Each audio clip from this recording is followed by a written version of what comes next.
This is a review of my AGM series SCAR L. For the purpose of helping those who are thinking about buying one. This is the model I went and decided to buy out of this whole little list they have here. For some reason that's the one that's checked on the list, but pretty sure that's the one I bought. And then there's the tan versions. One of the problems I had with this thing was the safety. Right when I bought this thing, it was great. I took it out of the box, great power, great accuracy, selector switch, it worked really well, you know, the whole thing. But when I recharged the battery and went out again, for some reason, I still have yet to be able to fix it. I don't even know how it happened or anything, but the weapon is stuck on fully automatic.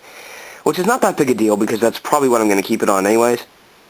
But it's just not nice to have a safety that doesn't work. Anyways, the other problem I had was the hop-up system, which is a big deal on a brand new. When I bought this, it was $200. The price may vary depending on what it is now. I don't care. But for a $200 airsoft gun, you shouldn't have a busted hop-up system right out of the box. And I'm guessing that's probably due to some shipping issues, as you can probably see from the box dent up or whatever. I don't know how it happened, but luckily for me, I got the black version, and I found that to be a little too contrasting with blending in with my environment. So I decided to customize it and paint it a little bit. Ta-da!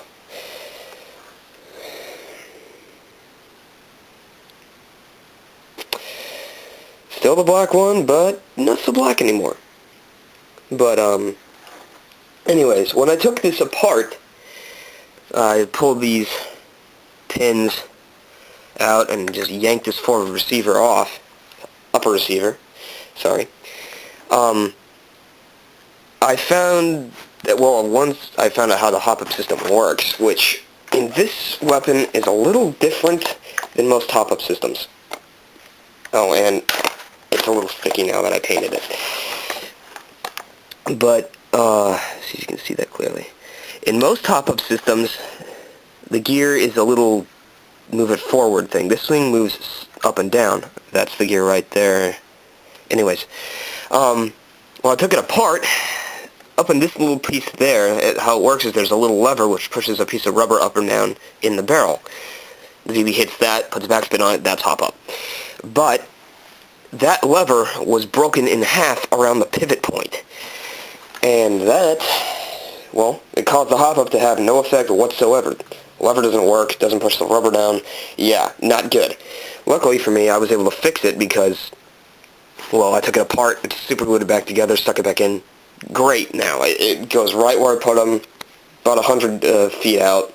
Good, solid, accurate airsoft gun. A lot of power, pretty durable. Most of this thing is metal, but then again, I got it out of the box, it was broken. I don't know if that was damaged in shipping or what. So, have fun with that. The stock,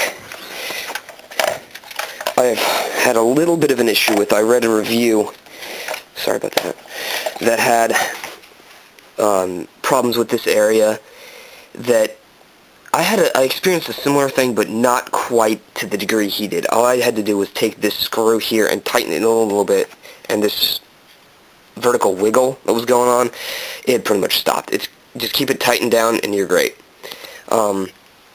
Most of these Allen wrench heads are pretty much just for looks. They don't really do much, I know, because I took this thing off. But at the same time, I've noticed they're kind of, I don't know what they're made out of, what kind of cheap pot metal they're using, but they strip really easily. So if you're going to do what I did at all, be very careful how much pressure you stick on there. Do, you know, enough to get it done, but don't over wrench it, otherwise you're going to break this thing, and you're not going to be able to put your gun back together.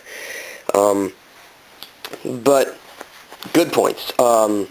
Great power out of the box. I love this gun, actually. It's a great buy. If you just be careful, I guess, how you buy it, where you buy it from, whatever. But just, yeah, it's a good gun, good solid buy, but at the same time, be wary. If you're not comfortable with buying something that you might have to modify, then I wouldn't go for it.